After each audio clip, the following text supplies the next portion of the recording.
School used to be my happy place.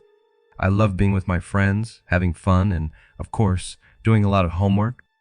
But during senior year, everything changed. One day, after the bell rang and school was done, I was getting ready for cheerleading practice. After school, our school was full of energy. The drama club was in the auditorium, the basketball team in the gym, and some students were busy in the library. My friends and I were on the field, practicing and having fun. When the sun started to go down, we went back inside. I could hear the school band playing and students talking in the hallways. We were having fun in the locker room, talking and laughing like usual. Then, out of nowhere, a really loud noise startled us. At first, I thought someone dropped something or was playing in the gym. But it kept happening, and it didn't sound like things falling. The atmosphere in the room changed completely.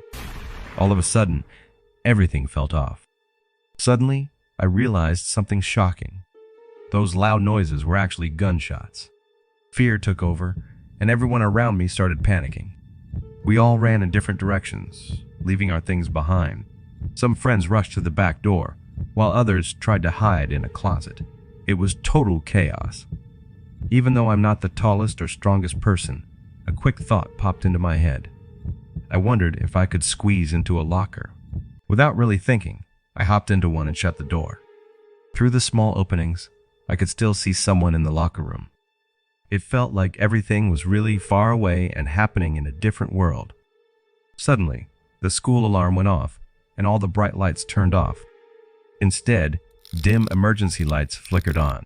My heart was pounding so fast I was worried someone might hear it. Then I heard more gunshots getting closer. People were running past the locker room door, shouting, and others just looked really scared. And then everything went quiet. I held my breath, listening. I could hear footsteps. The person causing all this trouble was right there in the locker room with me. My mind was racing, thinking about my family, school, and hanging out with friends. Would I ever get to do those things again? I was the only one hiding in a locker, and the locker next to mine was silent. I wondered why no one else thought of hiding in a locker like I did. Was it a bad hiding spot, or did they just not think of it? The room was really hot and uncomfortable. Breathing was difficult, and every little noise seemed super loud, like whispers and someone trying not to cry. I was hiding, and I could hear someone who wasn't supposed to be there.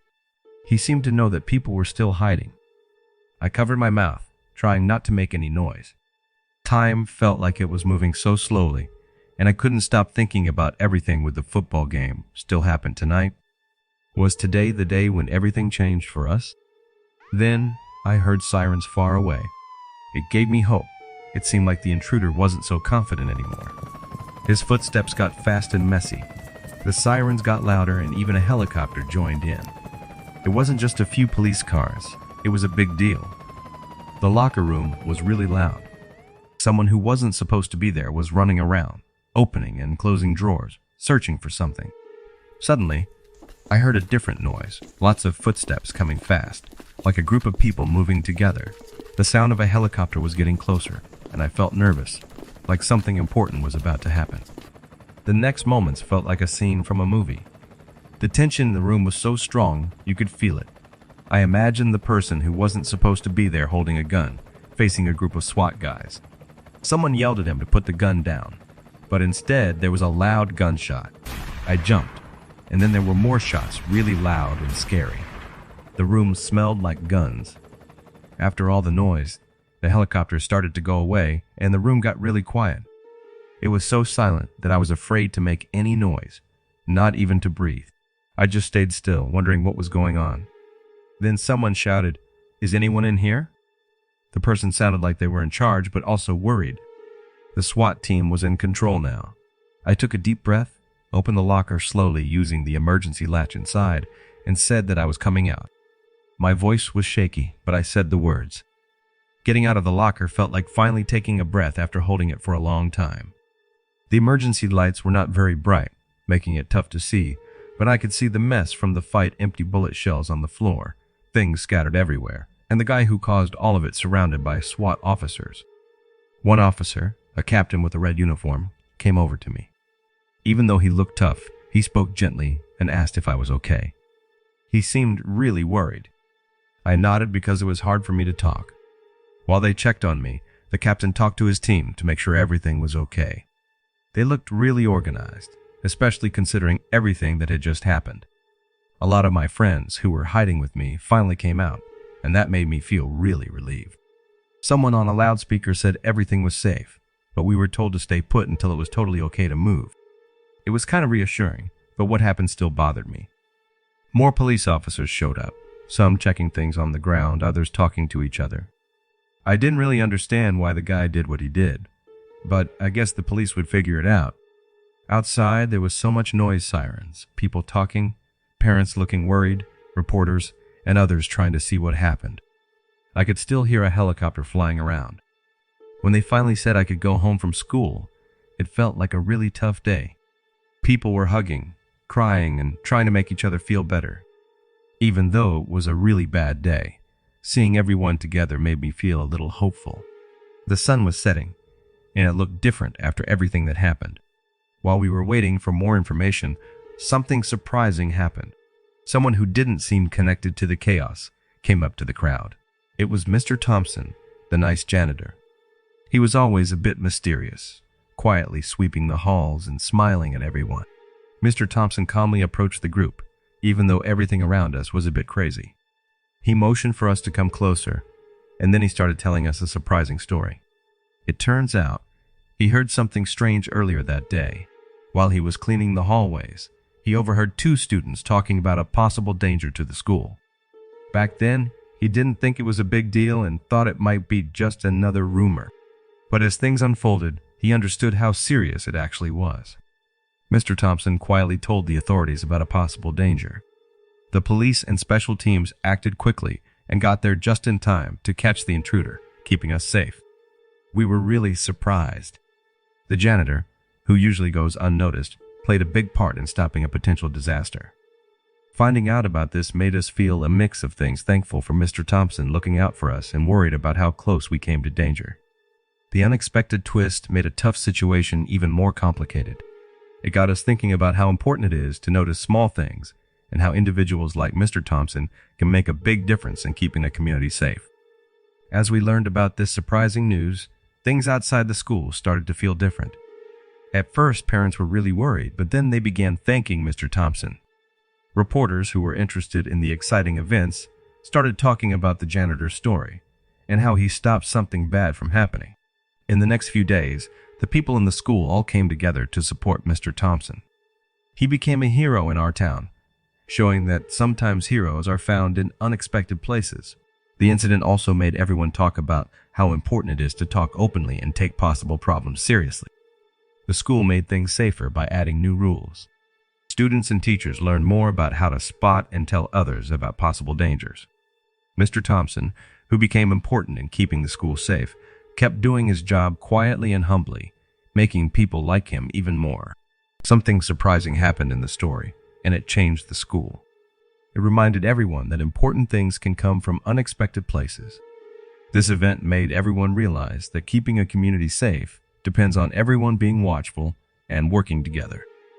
As the school year went on, we couldn't forget that important day, but we also felt thankful for what Mr. Thompson did. He was just a janitor, but he showed us that heroes can come from surprising places. It made our senior year really special. The surprising part of the story taught us about being strong, helping each other, and paying attention to the little things and people we might usually ignore in our busy lives.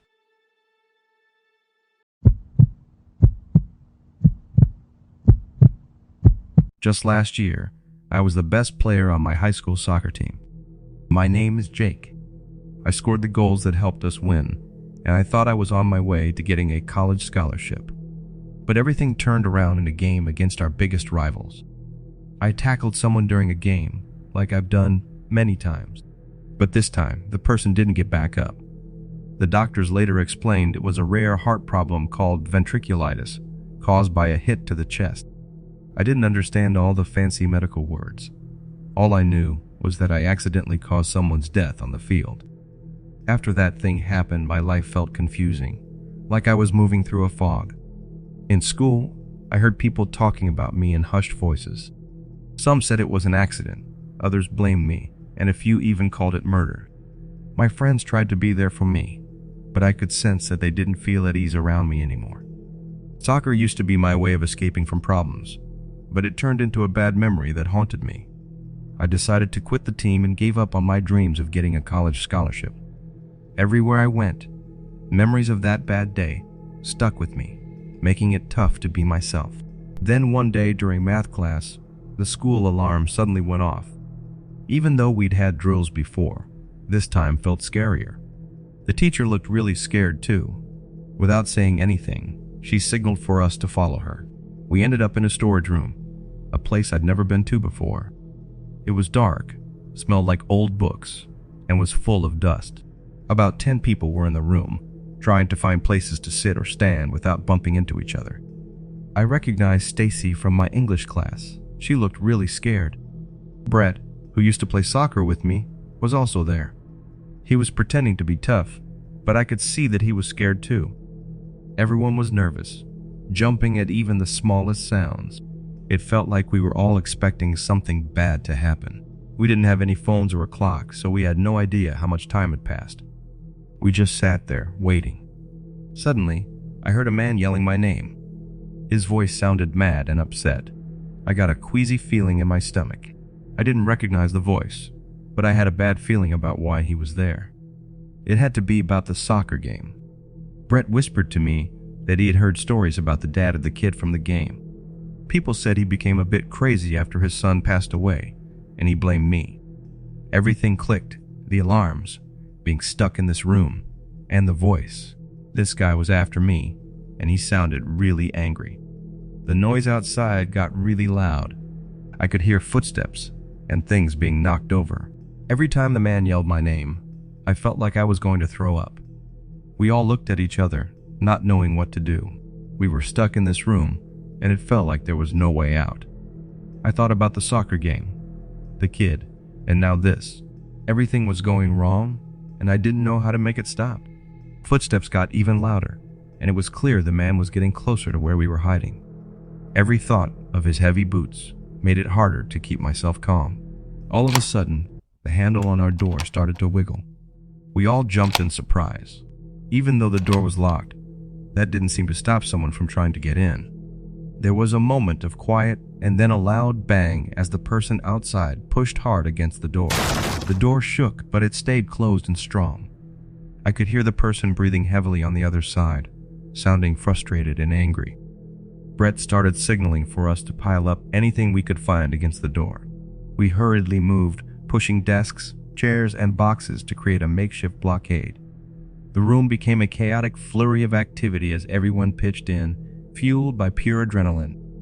Someone was banging really hard on the door, and then they started violently shaking the handle. Stacy, with tears in her eyes, grabbed a sharp piece of broken metal to protect herself. Everyone else was searching for something to use as a weapon, getting ready for something really bad. The situation outside the door got worse very quickly.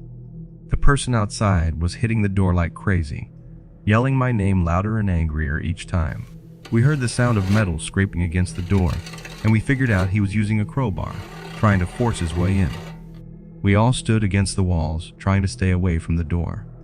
The room was filled with the sound of our breathing and a guy yelling and trying to break in. Suddenly, we heard more voices. It was the police. They were shouting at the guy, telling him to drop the crowbar and move away. The sirens outside got louder, and it was obvious that a lot of police cars had arrived. People were yelling and being really nosy. It seemed like it went on forever, but it probably didn't last that long before everything quieted down. We heard a loud noise like metal hitting the floor, and then a guy started crying. The danger was gone, but I couldn't forget what happened that day. The next day at school was strange. Everyone was talking about it, and I couldn't avoid the whispers and stares. I was the main topic, but not in a good way. Going to school each morning made it tough to forget about what happened. I couldn't forget the soccer game, the lockdown, and that man's scary voice. Even after he left and the danger was gone, I still felt trapped and hunted. But then, something surprising happened that changed everything. As things started to get back to normal at school, people started talking about why the man was so angry. It turns out, He wasn't the kid's dad from the soccer game. Instead, he used to work at the school, but he was upset about something. Everyone was surprised, even me. The guy wasn't involved in the sad soccer field incident. He had problems with the school, but they had nothing to do with my past. The mess in the storage room happened because of a mix-up, and he was angry about the wrong thing. School people explained what really happened, and the truth started to get around. As people understood, the mood at school changed. It turned out I wasn't the person someone was mad at. It was all just a big mix-up. The surprising turn of events made me feel a lot better, but it also left me with mixed feelings. The bad experience on the soccer field still bothered me, and now I was also confused and couldn't believe what had happened. The whole incident taught me a lesson about not making assumptions too quickly, and the problems that can come from spreading false stories. As time went on, things at school started getting back to normal. People stopped talking and staring, and it helped me feel a bit better knowing that the person who caused trouble wasn't after me. I decided to give soccer another try because I realized that I shouldn't let one bad thing ruin my love for the game. A surprising change in my life taught me important lessons about bouncing back from tough times and making sure I know the facts before making judgments about others. This experience became a crucial moment in my healing process. I got back in touch with my teammates, and little by little, the bad memories from that tough day started to go away. What was once a really sad event turned into a story of making things right and being strong in the face of difficulties. I went back to playing soccer with a renewed commitment, understanding that unexpected changes in life can actually help us learn and discover more about ourselves. In the end, the story of that crazy day showed how strong people can be and how important it is to tell the truth, even in tough times. After that day, life kept going, and me and my friends learned how to handle the ups and downs of high school. We understood more about being kind, forgiving, and that life can be full of surprises. Before I continue to the next story, if you are interested in earning from YouTube without showing your face, or without making videos by yourself using artificial intelligence, like the video that you are watching right now, then I have a special free training for you. Check the first link in the description below to get instant access.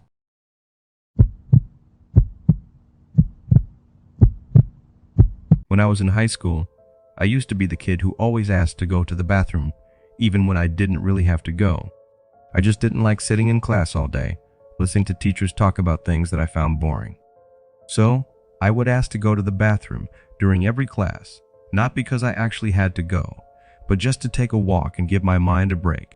Like always, I needed to use the bathroom during my math class. It was the second period, and I wasn't in the mood for my boring teacher and all that algebra stuff. I usually went to the bathroom farthest away from my class to make the break as long as possible. I was on the second floor, just walking around and feeling calm, when suddenly a really loud alarm started ringing. It was a type of alarm I'd never heard before. I was new in school, and we hadn't practiced any fire drills yet. I saw some other students in the hallway, reacting to the alarm by running away. Then, a voice on the intercom told us to go into the closest room, lock the door, and that it wasn't a drill. I got really scared. I didn't understand what was happening, so I went to different classrooms. I found a small room, but its door didn't have a lock. I quickly went back into the hallway, feeling my heart beating fast. As I turned the corner, I saw a kid who seemed lost and confused, facing away from me. I didn't want to leave him alone, so I went up to him and said, "Hey, come with me. Let's find a classroom together." The kid turned around, and that's when I saw he was wearing a lot of protective gear like elbow pads, knee pads, a bulletproof vest, and a bright red bandana. I also noticed he had a big rifle in his hands. At that moment, I got really scared and even wet myself. We just stood there, staring at each other. The weapon was pointed at me, and I felt like my whole life was flashing before my eyes. I saw a kid from school wearing goggles, and he looked at me in the hallway. We were the only ones there. As we stood there, it seemed like he was about to cry. We stared at each other for a long time. Then, he put down whatever he was holding and ran away. I quickly went into the nearest classroom when I heard a gunshot nearby. It took a while, but eventually, a teacher let me in. We all stayed quiet and scared until the police came and took us out of the building. There were a lot of cops outside. Later, I found out that the person who fired the gunshot had taken their own life. I had to tell the police what happened when I saw them in the hallway. I can't prove it because the person involved is no longer alive, but I believe the kid went through some really bad experiences or had serious mental issues, maybe both. I'm relieved he only harmed himself and not others. Since that happened, I haven't felt like myself. I often have intense nightmares where the same situation plays out, but in these dreams, the kid doesn't put down the weapon. I always wake up sweating a lot. My therapist advises me to focus on being thankful and not dwell on the past. It's not that simple though, but I think I'm making progress, taking things one day at a time. Now, something surprising happened. A few weeks after a really difficult event, the school decided to have a memorial service for a student who had passed away. They changed the gym into a quiet place with candles and pictures of the boy. It felt strange, with a mix of sadness, confusion, and lingering fear. I went to the memorial, still feeling really upset about what happened that day. When I got there, I saw people I knew in the crowd, students, teachers, and even parents who wanted to show their sympathy.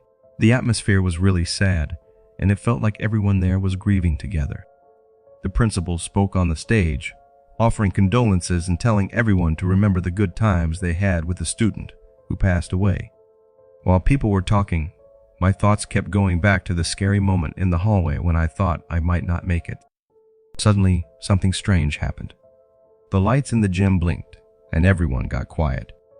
I felt a weird feeling in the air, and my heart started beating fast. I thought maybe there was a problem with the lights, but then I saw something odd.